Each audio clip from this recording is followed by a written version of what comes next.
Good afternoon, and welcome to the next webinar in the Autistic Women and Non-Binary Network's Liberating Webinars series. My name is Lydia X.C. Brown, they, them pronouns, and I am AWN's Director of Policy, Advocacy, and External Affairs. I'm a youngish East Asian person with short black hair and glasses, wearing a gray hoodie against a blurred wooden wall. Also on screen, not in my camera, is a wonderful and adorable black kitty. This little house panther is peeking from around the corner of one of our panelists. I'm very excited to introduce both of them to you tonight. But before I do so, some access reminders. We have captioning available throughout this event. In order to access the captions, you can click the button that says CC on the bottom of your screen. You have two options. You may click to view subtitle, and if the subtitles appear, you can click and drag them to move them to a different part of your screen, or you may click to show full transcript, and that will open the transcript of the text that is being said out loud in the right-hand sidebar.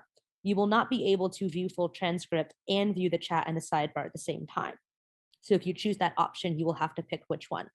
You should also be able to access the captions separately in a different browser tab or window if you prefer, using the stream text link, which we will provide in the chat. We hope that you will join us over on Twitter or Instagram by using our hashtag Liberating Webinars throughout this program. And now, this evening, I am pleased to introduce to you our two featured guests. First, I'd like to introduce Day Al-Mohammed. Day is a disability policy advisor, a science fiction and fantasy author, and a documentary filmmaker. When not doing that, she likes to fence, spend time with her wife, and annoy her cat, Doom, which is the one that is on screen right there. Hi, Doom. You are a wonderful Doom. Yes, this is the only instance in which I will say I wish for my doom to come upon me. You will never catch me saying that seriously in any other context. And next, our second guest is Diana Parveen Yadalahi, who hopes to enact institutional change and radical reimagination that will lead to more supportive and just realities. Diana's work includes community building, resource creating, presenting, writing, and creative access consulting practice. Diana is pursuing a master's degree in disability studies at the CUNY School of Professional Studies. Thank you both so much for joining us today. And just to get us started, because I know that both of you are doing an incredible amount of work in so many different spaces and spheres, I would love it if you would just start this conversation by just telling us about what kind of projects you're working on now, what you've been doing recently that I didn't just say when I was introducing you. And I will pass it off to both of you. Day, if you want to go ahead and take that first. So this is not the place where I stick my finger on my nose and go, not it. So, wow. Okay. That's an awful lot. So just a quick image description for some of you folks. So I said, my name is Day Al-Mohammed. My pronouns are she, her. I'm an Arab woman with brown skin, black curly hair. I'm wearing my favorite blue hoodie with a black cat on my shoulder, and behind me, you know, like every smart person wants to put books behind them so they look smart. But if you take a good look, you'll see a couple of action figures and a Castle Grayskull with He-Man and She-Ra. So I can't help myself but put a little bit of my nerd on view for folks who are looking for it. I come to you from the lands of the Pamunkey, the Powhatan, and the Anacostan, also known as Washington, D.C. So that gives you a nice little picture there. And I guess the next part is like, what are your current projects? And I'm like, there's a lot to say, and I'm not very good at just going on and on. So you'll forgive me for that. And the other, please feel free to pop in and go, come on, Day, tell us more. So I do policy work in Washington, D.C. I work for OSHA. But one of the reasons I think I'm here tonight, and I think both of us are, is to really talk about disability within the creative side of things, right? As folks with disabilities, we're often told, you know, you should pick a safe job. Actually, no, even without a disability, you should look for a real job rather than some of these creative opportunities. And the fact is, it's as legitimate work as anything else.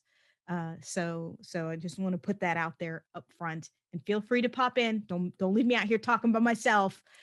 Thank you, Day. I would love to do my intro stuff really quick so that I can just go for the conversation more more as a flow. So Deanna here.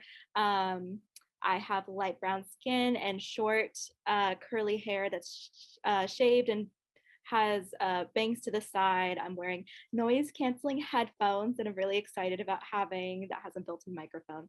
I am wearing a dress that has blue tie-dye. Behind me is a window with natural lighting, and before it is a blue tapestry. Behind me, for this event, because I was really excited, I set up a little table with different things that are meaningful to me. So I have a fake plant because I can't keep real plants alive no matter how much I want to, maybe in the future, but maybe I'm accepting that as part of my neurodivergence. I have a Lego Sakura tree that my partner built, and then I have like an empty just like jar just because I thought it was cute. So that's me. You might see Stella Rose or Leo pop in and out, but they are my dogs who provide me with various supports who I love so much. So hopefully I get to introduce you all. A quick access check-in. I'm laying down and I have a setup with like a table. So it's really nice and I'm super comfortable. And I have my water here and I'll be drinking it from time to time. And I am on the lands of the Keech Nation, or as some refer to as Tongva, which is colonially known as near Los Angeles in Southern California. So yeah, let's get into it. Thank you. I mean, projects are like, let me just be real here. For me, the pandemic has been a surprising amount of new opportunities and like people starting to recognize the types of stuff that I've been doing like my entire life that came off as weird, access related stuff, and like acknowledging it. And then it's also brought me access to a lot of information and activist communities that I've been craving, and a lot of community building because we've just all moved online. A lot of us were already online and just didn't have as much platforms to connect each other. So it's been like my projects that I was working on a week ago are different than the projects I'm like saying yes or saying no to, or holding and putting on Crip Time. So I'll leave it to you, Day, and then maybe we'll see what happens. Yeah, no, I actually like really what you were talking about there about one of the big changes from COVID. So we're gonna sidestep the idea of what we're working on, or at least I'm gonna sidestep it a little bit.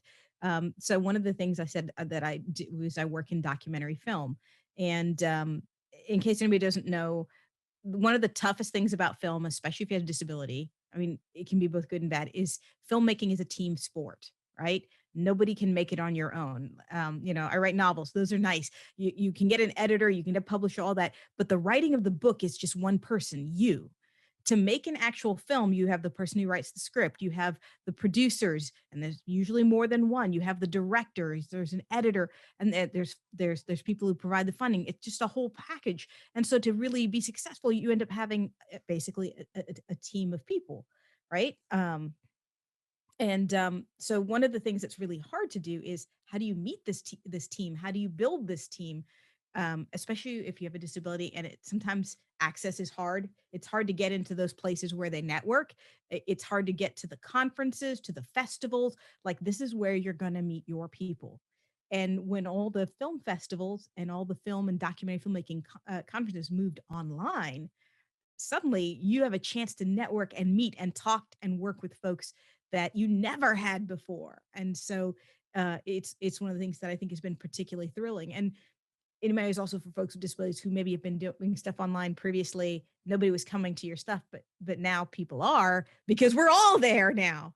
And so in some ways that's been one of those weird little, I don't want to say blessings because COVID has been such a negative thing in many ways, but one of the side things has been how people have addressed COVID by making these changes has actually made some things more accessible.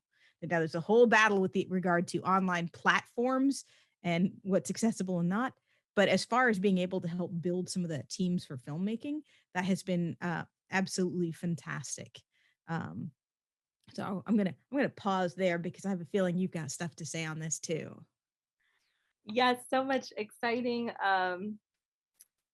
you know, points that you just made. I was nodding at a lot of what you said. I was smiling and laughing at various points of just thinking about the resonance of like it's interesting, right? Because like I think that disability justice as a movement and framework and concept or whatever is gaining more, maybe not, well, I think it's gaining more visibility.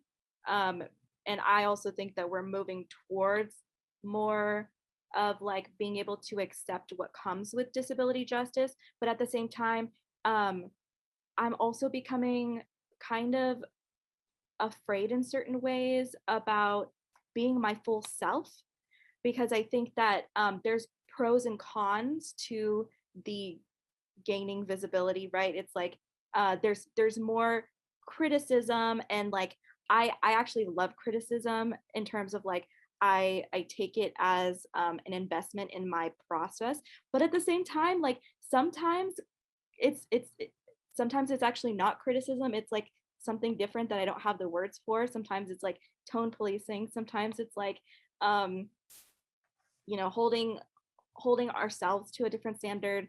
I experience a lot of internalized depression. So the ways in which that manifests in my work, I'm like working towards deciding, does it put me at risk to model these things? Does it make sense for me to accept my full self um and show like my pride beautifully, or like I just dream that we will be in a place in a world where that's like not only welcome but like fully accepted.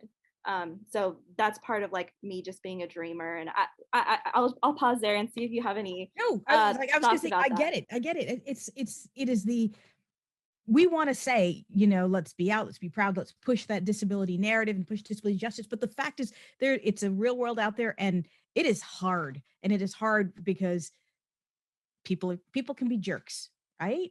And I like it because I always go, criticism is when someone provides thoughtful feedback because they want to see and help you succeed. That is what good criticism is. It's actually something that should build you up. But a lot of times when you read criticism, criticism is about tearing down something that somebody else has worked hard on. That's not criticism. Criticism is someone who, like you, I love the word you, it's when an investment has been made in you by someone else. And in the performing arts and cultural venues in particular, it is very important to learn early on when someone is giving you a good critique, where the idea is this is someone who I know it has invested and is building me up, versus somebody who's saying these things and it's to tear you down. And they may or may not realize that's what you're doing, because it is hard to learn that. But even people who are giving don't even realize they're doing that. So it's kind of it's one of the things it's hard to describe, you know? Definitely. For me, it's like I um I learn all these different things, right, from different activist communities. And then I get confused because I'm like, I want to hold all the complexities possible. I want to do no harm. And that's like not actually aligned with the things that I'm trying to work towards and that I'm learning about too. But then also sometimes the things that I'm learning about don't consider people like us. Um, that's where it gets like super tricky because it's like I am an appreciator of like transformative and restorative justice and accountability and all of these things. And at the same time, I think that I extend to other people the grace that I don't extend to myself. And I think that's part of the fears of artistry for me, at least. It's recognizing that sometimes the grace that we give others is what we need, the support that we give others is what we need. Um, Maybe that's generalizing and projecting exactly where I'm at this very moment and thinking that everyone goes through the same thing. That's what a lot of my work is too. And uh I'm accepting it in its fullness. Yeah. And I think maybe some of that also is like I said, in filmmaking, it's building your team. And I think that's the same in anything creatively. People talk about finding your tribe. I'm like, it's not just finding your tribe. It's going, like I have a lovely, wonderful, wonderful friend. She's a writer. She's a filmmaker. She works at Adobe Radio. Like shout out to you, Shireen. Woo! And I can call her if I'm worried about something in my writing. I got a bad critique. I'm excited about something, or I just had a ridiculous idea, and she does the same. And it's kind of like you've got someone else and you share those ups and downs with, and who can let you know, oh no, that person is just full of it, you need to just let go of what they said, and to help with that kind of balance. And it's just like in writing they always, one of the things is find a critique group or find a partner, because what it is you want to grow together in your creative life, but it's also somebody who can ground you in what is real, because like you said, we do not afford ourselves grace. I have another lovely friend who has trashed every novel she has written, and she's wonderful and talented, but she reads it and think it's terrible. And sometimes we need that extra perspective, and finding even just two or three of those people to ground you who are doing similar things. They don't have to be the same thing, that you can share that with. It helps. Like I said, it's a very grounding experience. And it makes it easier to take that next step. And I I don't know. I'm gonna just pause there because I'm gonna start repeating myself. Yeah, I love that. Um, and it's funny because I've tried some of those things and they worked for like a certain period of time, and then like everything in my life changed, and then I needed to find something different. So it's interesting. That's what I think a lot of my access consulting work is about. It's about like what are the different ways that I've navigated the changes in my access needs. Because like sometimes it's co-working sessions where people are on Zoom with me, and I do best with auto captioning. So because I feel like, oh, I'm gonna forget, right? So I rely on like, oh, okay, the full caption is a way for me to not forget, and for me to not have to interrupt people if they're speaking too fast, because the AI captioner like gets it. It's gotten better over time. So that's not necessarily always the case. And still you have to spell stuff, but it's really interesting how complex it can be to try to figure out what it is that our work actually is, what it is that artistry means to us, and how does our work then like manifest into projects. Like there's so many projects that are like I've started, and they will always be drafts, at least for like a couple years maybe. And I think right now the pressures are increasing um, to try to solve problems that have always been the case because more people are just learning about these um, types of oppression, right? Um, so it's interesting. It's like for me, it's navigating a body mind that already points me towards everything is an emergency, and also being creative in terms of access. Um, and then also trying to recognize like it's okay for me to slow myself down. It's okay for me to listen for myself and apply for myself the things that I dream for others. Um, yeah. Do you have any thoughts about any of that? No, I like it. I actually specifically like the point you made about, you'll try something for a while and it doesn't work, and you move from there. And I think one of the toughest things is to go, there's not one tool, so you have to collect multiple different kinds. And I'm kind of like, and that's part of the idea, I think, of having communities, so you guys can share the different tools, and so oh, I heard that, that's a really good idea. Like even you just saying, hey, this is why I like having a transcript, because I worry about forgetting things. And I'm like, yeah, you do that. And I'm like, even as a blind person, I still have a list, and I like obsessively write stuff down. But I'm like, why not? It's another tool. So, go ahead and use that, just like I will use my friend to help with some of these things. We're going to find things that work. And the other thing you were talking about is that pressure um to resolve this, and I think that's also related to that pressure to produce. Right, we live in an instant gratification world, which we've all heard about, but it's true. Social media is curated, where people talk about, I did this and the success, and I did that. And for a while there, I was purposely writing every time I got a rejection for a short story or a novel. I'm like, hey, got a rejection today, or hey, my film didn't make it to a festival, because I wanted to show that it's very real, that these things happen and it's okay. I'm very proud about my documentary film, The Invalid Corps. It's on public television. It has won awards at festivals. It's shown internationally. But I'm also going to say it took 7 years to make that film. And that's people, isn't that a long time? Like, nope, documentary films average about 10 years to make. So if you're like, I want to do this, I'm like, it's okay. Take your time and do a little research here or a little research there. Or like you said, something comes up in life and go, put it aside. I think there was about 6 months where I actually didn't even think about it.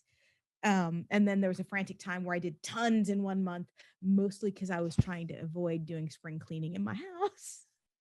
So I love that. Yeah, there are times where those things happen, but I was like, it took 7 years, and people go, that's a long time. I'm like, it did, but it didn't, if you think about the big picture. And I'm like, hey, I got to go ahead and make this amazing film. I got to see it out there. I have other people who got to enjoy it.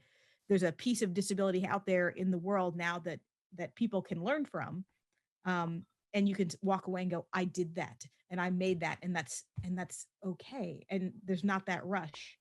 That to get it done now, and where you put yourself in competition, right? There's that drive, you have to do this compared to this person who did this and this person who did that. And I'm like, stop. You have your story, you have your project, and at the end of the day, that's what should be important to you, is how you manage yourself and manage your project, because that's what the success is going to be. Because the moment you start doing those other comparisons, you're going to always feel crappy. And why do you want to feel terrible about doing something you love? Think about it. You're giving up time with your friends, hanging out, being at the pool, you're giving up your time for whatever this creative endeavor is. Then shouldn't you enjoy that? 100%. And that question that you ask, shouldn't you enjoy that, reminds me of how complicated it is to do this kind of work. That, like, it's often for me trauma activating, and I'm like, let me tell you everything about my negative experiences.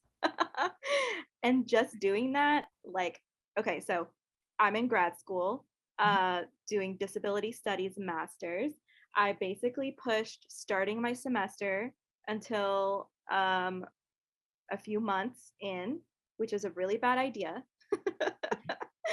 Talk about access going wrong.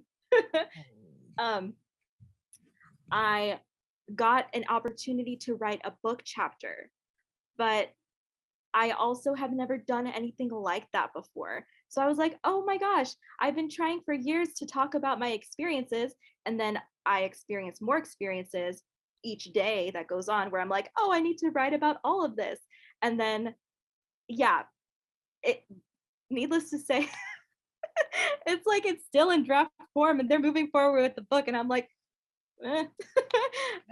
maybe we'll write something in the future, and maybe it'll be like my own thing where I'll also make it, more accessible in the ways that like align with my values, and in ways that I don't know, if it's in someone else's hands, I don't know what they're going to do. I didn't know if there was compensation. I was just like, anyone's going to listen to me, I'm going to say yes.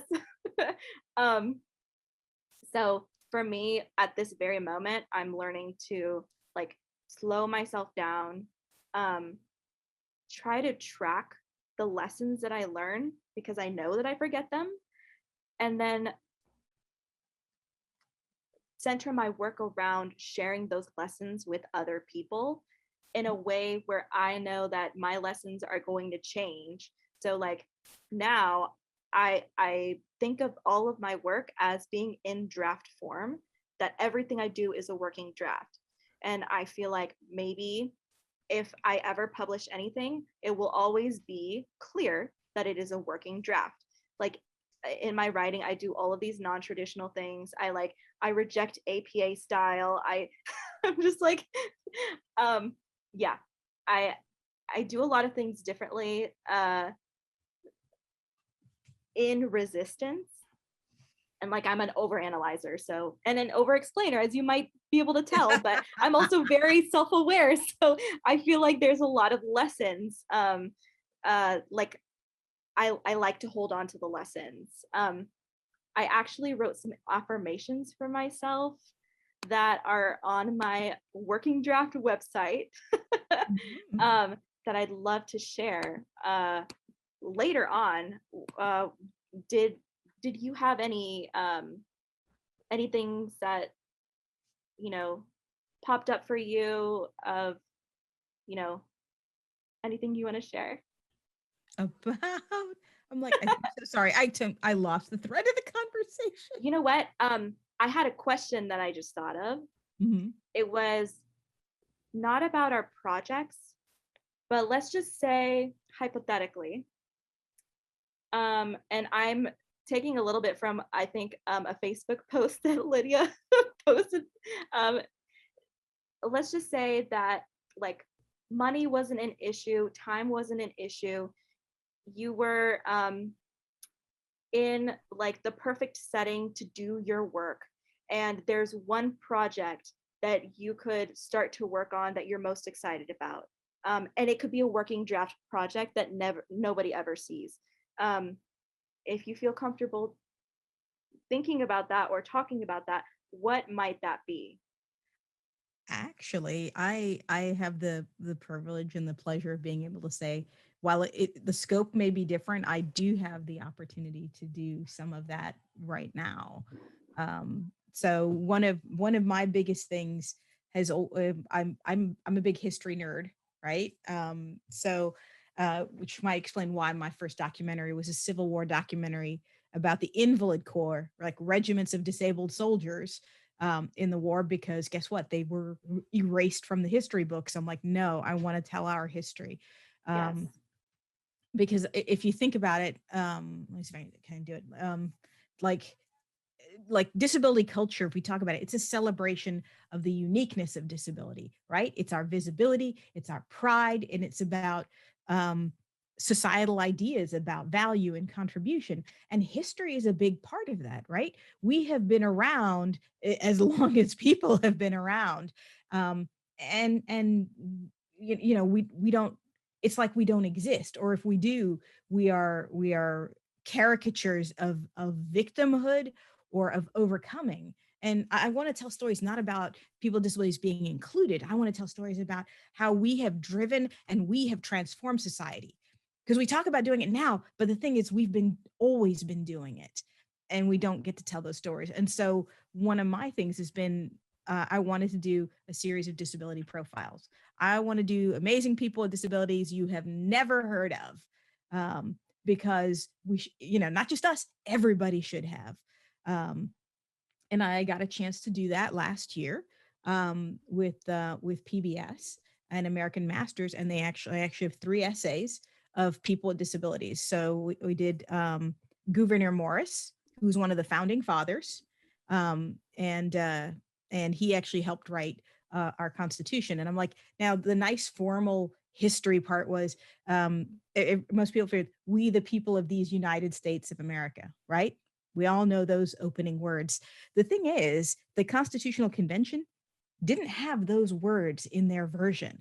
At the time, the US, everyone was still, we the people of New York, we the people of Rhode Island, we the people of New Jersey, because, they still started themselves as territories. And he had this vision that we're not territories. I'm a citizen of America. I think he says it in a later speech. So he was you know how in a group project, there's always the one guy who says, I'll help him do the formatting at the end. That's what he was supposed to be. He's the guy who did the formatting at the end. And I love it. A scholar recently back said, no, he made 21 substantive changes. And the biggest one is he changed that opening to "We the People" of these United States. Massive influence on America, right? So this is Gouverneur Morris, who is missing his leg. He loved the ladies, and the ladies loved him. The official story of how he lost his leg was a carriage accident. The unofficial story was that he injured his leg jumping off a second-story balcony because a husband came home early and caught him in bed with his wife. So this, so this is this kind of I guess today he would have been referred to as a player. I mean, that is our, that's a disabled founding father. And he was kind of a badass.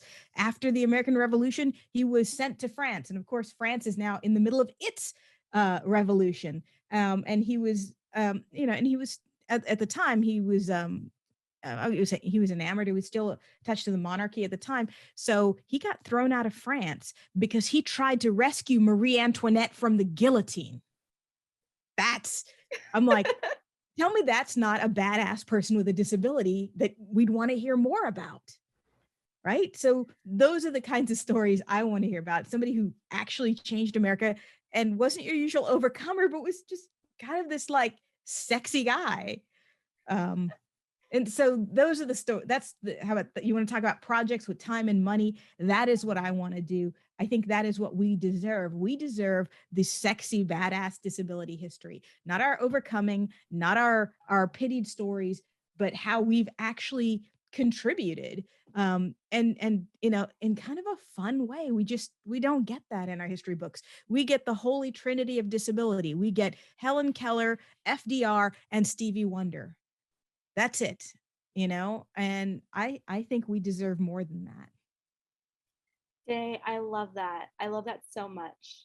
Deanna here. I'm remembering again, and I've forgotten this whole time. And also, as you were speaking towards the end, I was still listening, but Leo came to check out what I was doing.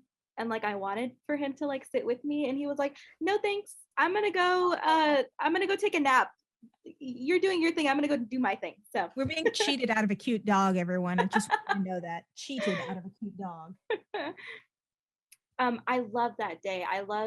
It sounds like a lot of what you're doing is with that project in particular that you've done, sounds to me like preserving history and reimagining what history could be, and like dreaming for what history can be, dreaming through history what the future can be.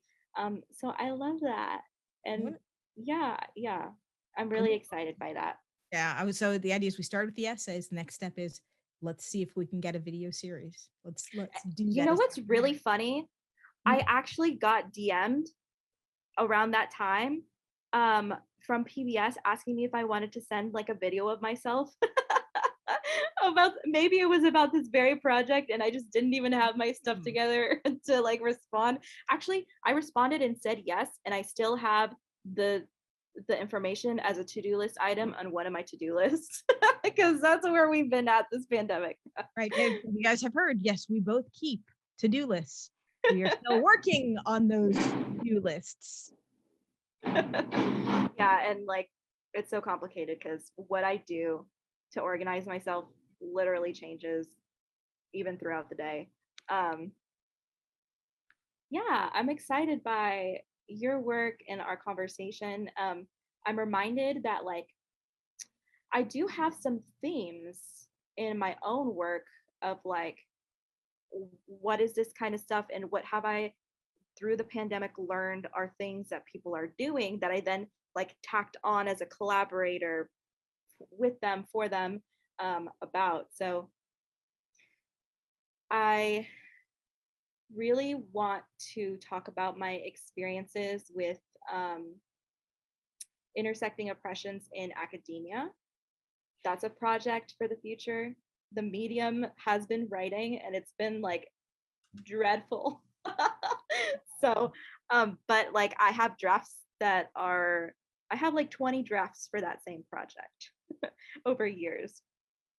I want to talk at some point about what it's like to be an activist.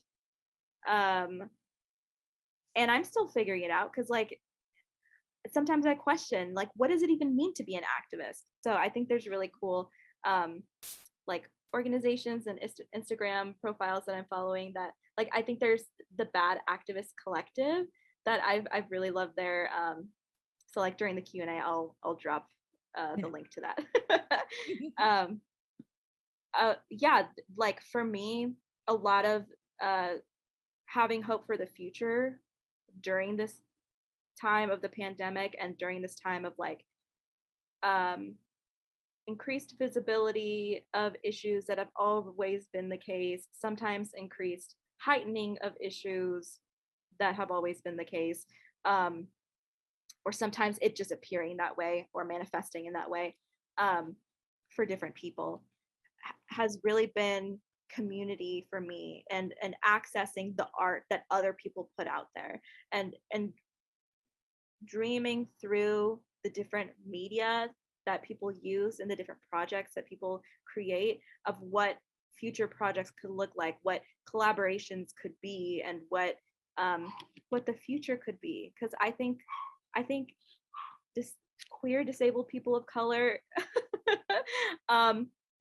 add identities here like we just like we have stories and we have like wisdoms and like they I feel like I have been better for accessing them and I hope that other people will also feel resonance and be able to dream a future through accessing mine uh you know oh my dogs have what we call zoomies, so they are chasing each other and playing very excitedly.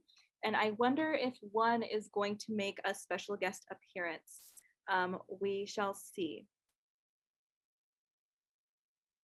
So my expectation is there's going to be a dog that dashes across the screen, right? Is that what we're going to get? Because I will be disappointed if we do not.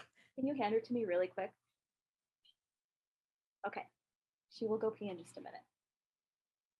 Stelli's access needs are being delayed for the access needs of you all, which is to meet Stella Rose. Okay, now she is going to go to the bathroom. Thank you.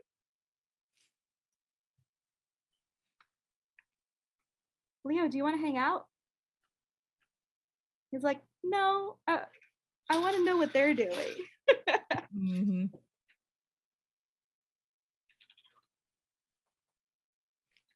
Day, is there anything else we wanted to talk about? Well, I think we got some of the questions. I know when we had, so the last couple, we're going to press in here real quick to see if there's one or the other that was more appealing, which is what do you think is the most pressing issue facing disabled performers and artists and other creatives and kind of creative culture workers? And the alternative is what advice would you actually give to disabled young people who want to perform and create? I think the best way for me to answer this question is by reading the affirmations I referred to earlier. Ah. My affirmations are I am worthy of accessibility, no matter how difficult others think it is to provide. I am worthy of meaningful connections, no matter what others think of me when I'm fully me. I am worthy of unlearning shame and internalized oppression, no matter what controversies exist in activist communities, all of which can exist beautifully without the need to all be held. I am worthy of asking for help, even if others are not available to help me, and even if others have become in distress after trying to help me. How others perceive me is neither in my own control or solely my responsibility, as I can learn and grow from the gift that is mistakes. I am worthy of my knowledge and expertise being valued, whatever I decide that looks like. And I am worthy of identifying, changing, and setting boundaries, trusting myself no matter what. Woohoo! Thumbs up. What about you? And by the way, Stella Rose is now um, has her face next to mine. Oh, yeah. I don't know how I'm supposed to come after that. I'm like, man.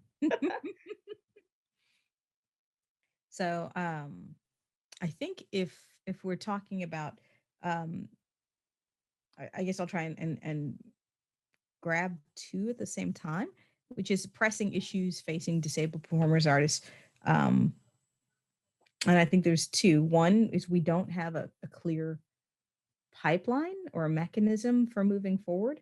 And many of those that currently exist um, aren't necessarily accessible, which is where it's hard because we keep going, why am I not making it?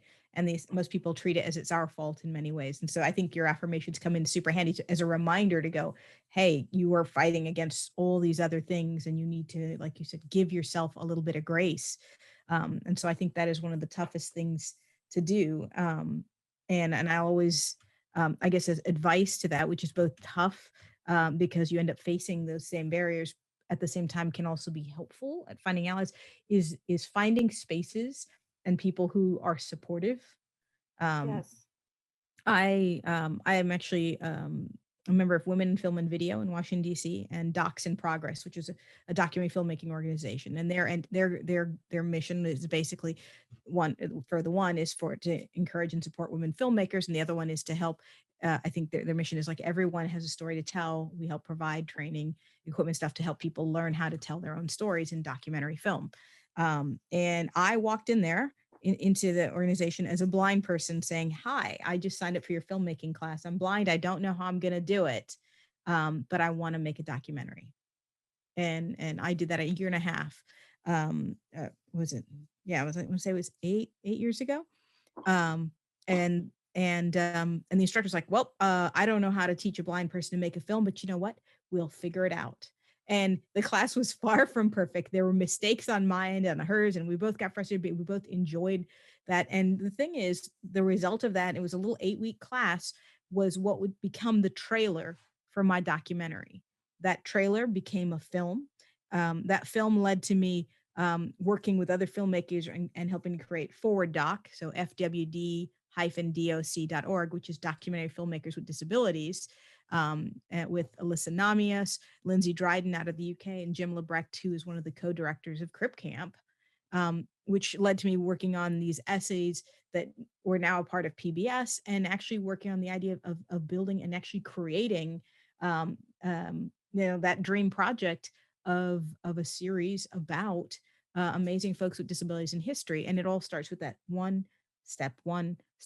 And it was being able to walk into that local film group and going, here's what I want to do.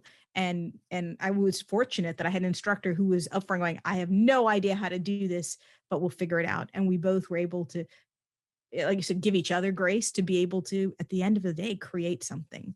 And I think for young folks with disabilities, if you want to be in the arts, look to find local arts groups, and you'll find some jackasses. I don't know how else better to say it, but you'll also find people who are interested in working with you. Like you said, that collaborative element.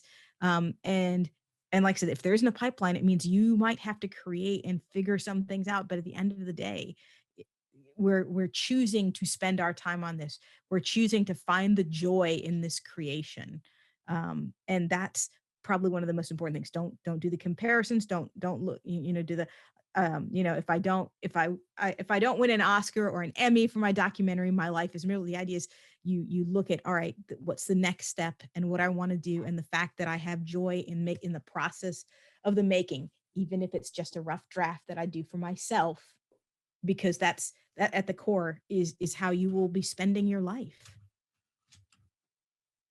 I love that so much. And I think that's like such a beautiful place to end, because if you didn't know, that was a bunch of wisdom you just dropped, and it was beautiful.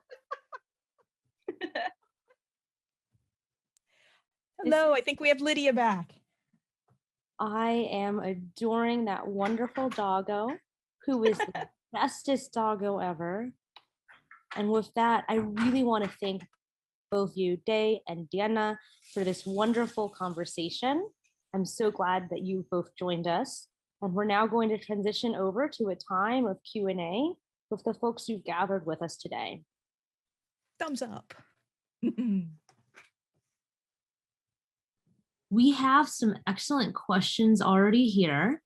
The first one is from Erin, who asks, any advice for a creative person, a writer, a storyteller, bringing that creativity constructively when in an academic or advocacy environment? How do you navigate bridging those when many think of them as being different?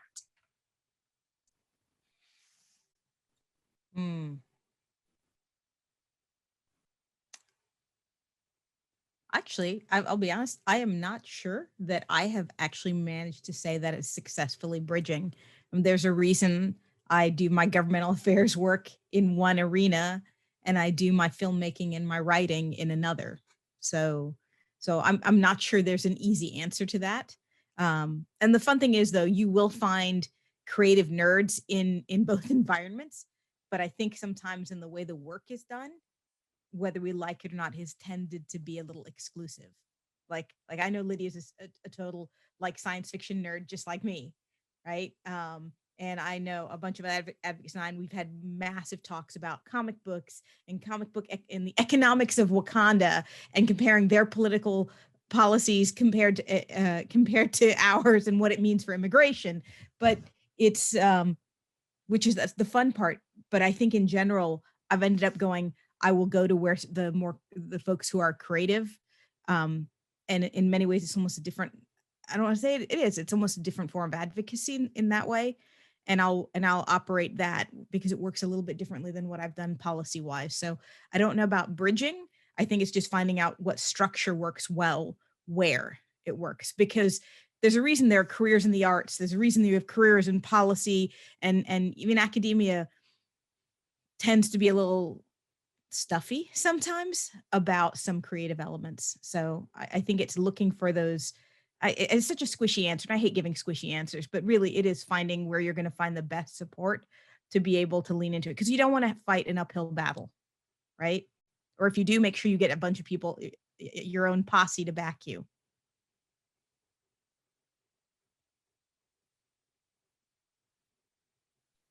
Deanna here. I have a few different thoughts. One is that we can model the things that we dream for the future. So we don't have to talk directly or do directly a given thing. We can model it, and then we can let people take whatever their interpretations are that they come to that work with. My work has changed over time, and I'm still learning, and I will continue to learn. So my answer now is going to be different than the answer that I could give tomorrow if I were asked the very same question. So I think it's for me been a lot of like learning and relearning how to take the time that I need in order to do a given thing. And then learning in each different environment or context or like opportunity, learning what already exists in that field, what already exists in that organization, and then trying to like meet a little bit of that, like make my work fit as best as possible within that given opportunity too. Check. This is Lydia, sign name L. Brown. Did not introduce myself fully. I remembered that. Thank you, Day and Deanna. Our next question is from Regina. Regina says, I'm an able-bodied neurotypical resident dramaturg in a regional theater. Can you give some examples of how someone like me can help to set up a creative process and/or space that allows you to be your full selves? What are the best practices and/or what are the most common gaps and considerations that you found in your work within able majority institutions?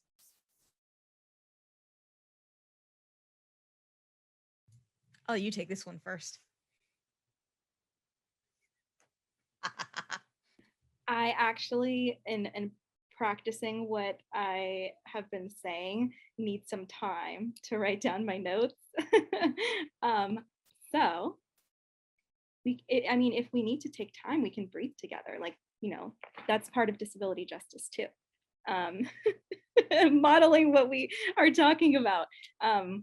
Yeah, we can take our time answering these questions.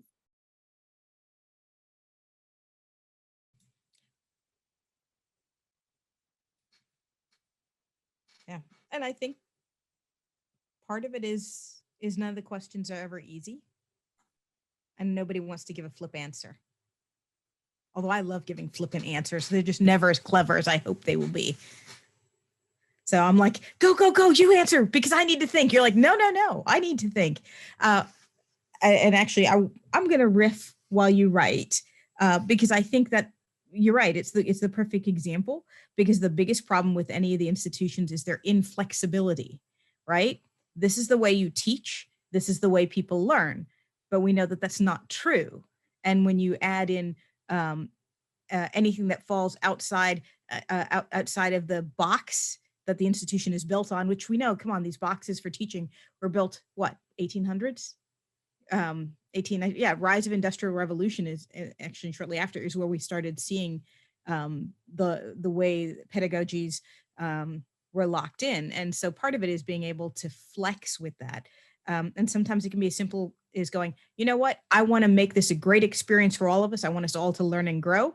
I don't know the best way to do it. And you might not know the best way to do that. So we will figure it out together. Just like in the story example I gave from the instructor who was teaching the film class that I went to. She's like, well, crap, I don't know what to do with a blind filmmaker. And I'm like, well, I don't know anything about filmmaking. And, between us, we figured it out. And I guess being willing to hold that space and that grace for each other, which is really hard when you're trying to, like I have a class, I have a curriculum, I have things we have to get through. But maybe recognizing it and trying to find ways to encourage that flexibility. Because I think in many ways that flexibility is also what leads to some amazing creativity.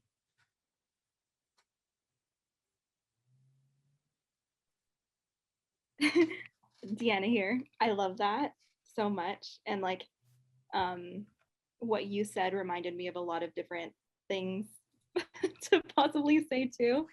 I would say more generally, for any field, right? Like whether it be theater, there's so many different perspectives that exist that it's really important to make space for learning what those different perspectives are, and then adapting our practices to the people who we're trying to serve. So what would work for one group might not necessarily work for the group that you're actually trying to support. So that would mean really taking time to do relationship building and, like adapting things over time as needs change for a specific type of people. For me, at this point in my life, I think that in order to be most supported and being my full self, I would like to see in the world more people who look like me, more people who act like me, and more people who share my identities, whether or not I'm like loud about them. I feel like when I engage with the work of others, I bring my own lived experience and personal perspective to it. And so to make something like that in theater, to continue to make things like that in theater that people can do that with is what's most important for me, and what has been helpful for me. A lot of different shows have been the only ways that I've actually found out or learned language that I can now use in order to better understand my own identities. Thank you. This is Lydia. Is that a doggo that I'm seeing?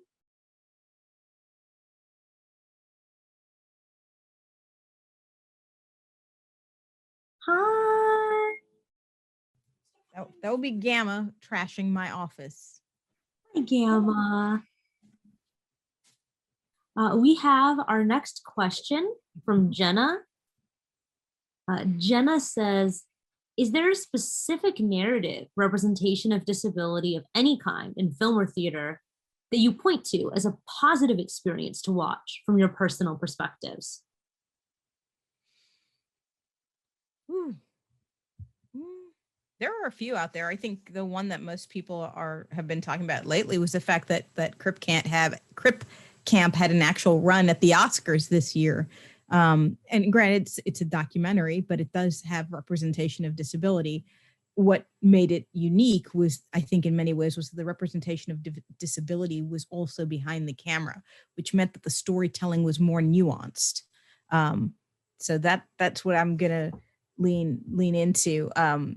Somebody in the chat mentioned Best Summer Ever, which is just a fun blast of a musical, where the majority of cast and crew are people with disabilities, and they're just there. Why? Because we exist, and to be just there, no explanation or anything necessary.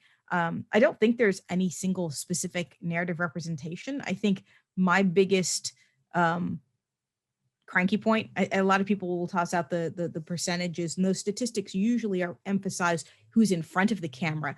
We don't really have good statistics of who is behind the camera, but I'm willing to tell you it's probably less than 1%. And I think when we get the opportunities to be able to control the storytelling, and that's the writing of it, the directing, the editing, when we get into those positions, that's when we will actually start to see better representation, not just who's in front of the screen, but in the actual kinds of stories told. Because even if you have a disabled actor, if they're getting a terrible script, there's only so much they can do with it. And the reason I talk about more than writing is because, at least in filmmaking, the writer is kind of the least powerful person in the room, sadly. So part of it is us doing that. So if you want to talk about good examples, I actually would say start hunting out filmmakers with disabilities, and we're out there. There are folks doing it, and slowly also more folks are being open about their disabilities, because they were flat out basically were told, yeah, if we hear that you have a disability, we're not going to hire you. So I think that's where it is, and I think I had put it in earlier in the chat, but I will do it again. Is forwarddoc. .org. So it's fwd-doc.org. And that actually is a group of basically documentary filmmakers with disabilities. And actually a lot of us cross over and do scripted work as well. But these are folks who are out there, doing it. And even I'm making a little film here or there. These are people like, this is my life. I want to make films. I want to make nuanced, detailed films. Some have to do with disability and some don't. But because I have a disability, that's going in, that's showing up in my work, even when you don't see it. So for me, that's probably the biggest part of representation that I think is absolutely critical.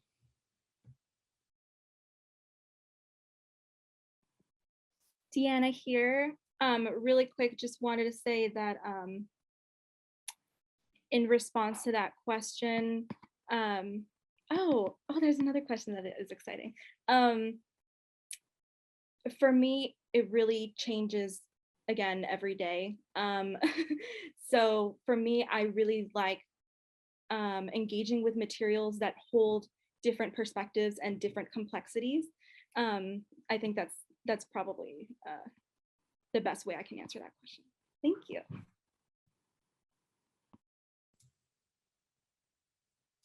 This is Lydia. It looks like we have another question from Jerry. Jerry asks us, kind of similar, right? Are there any neurodivergent documentary filmmakers who you can recommend?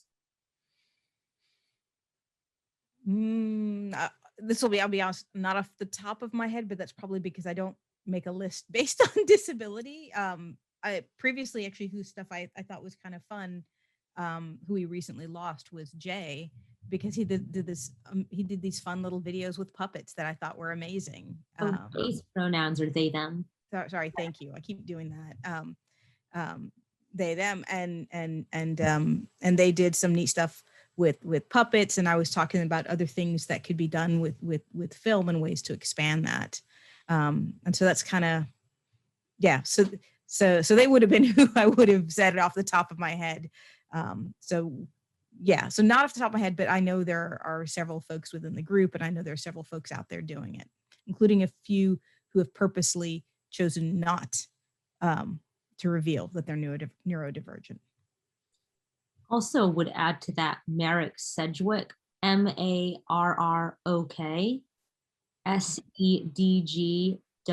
Sedgwick, who just created a short documentary within the last year. They are a neurodivergent grad student and filmmaker. And DJ Savarese, Savarese, wrote and directed a documentary about his own life and advocacy as a non-speaking autistic person. Deanna here. So one of my access issues is that like recalling names is kind of difficult for me. So instead, what's most accessible for me is to point you to places where you can actually find those makers yourself. So the Twitter responses to the controversies of Sia's film, people on disability Twitter came out saying, hey, what about me? What about my work? And so from that, I think there's been a lot more articles out there. If you Google neurodivergent filmmakers, you know, I think that there's a lot of things or people whose work will come about. My friend Cheryl Green, you know, there's a bunch of people, and, you know, some of us hope that we will be that in the future too. So yeah, just be excited for the future. Check. This is Lydia. We don't have any other questions in the chat, so now is the last chance for you all. If you want to ask any other questions, to type them in the chat, and I'll just give it a moment in case someone's got something else to add. Oh, Lawrence posted in the chat, Jennifer Musumba, Musumba. The Fish Don't Care When It Rains won the Easter Seals Film Challenge last year. And I know Jen primarily through her music, so I didn't know about her documentary. That's cool. Yep, this is just one last chance if someone wants to add their question. We've got a few minutes left in which we can do that. In the meantime, Day, I think you already posted the link for Sins Invalid in the chat. If you didn't, you should add that. And you should also feel free to drop the link to where people can buy your fiction.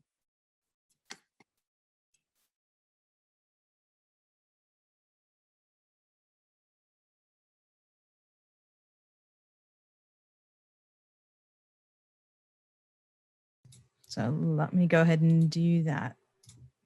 Find that. So for those of you who are interested in murder mystery with a blind, queer, brown woman figuring out who murdered her grandmother in a fantasy setting, this is where you can get it, which is Falstaff Books. For those of you who are interested in writing, every so often they actually do open up for submissions. I think they're closed right now. I think they just closed, but they actually tend to be pretty disability friendly as far as a publisher goes. So it's a great small press, and they've been super supportive. When I walked in and said, I want to do a murder mystery with a blind detective, are you okay with that? And they're like, okay, well, that sounds good.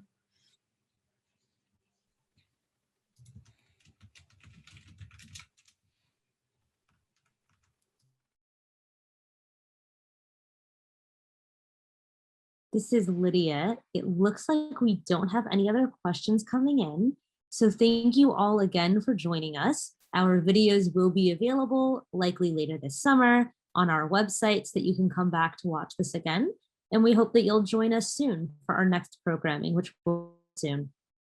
Thank you so much and have a fantastic rest of your day.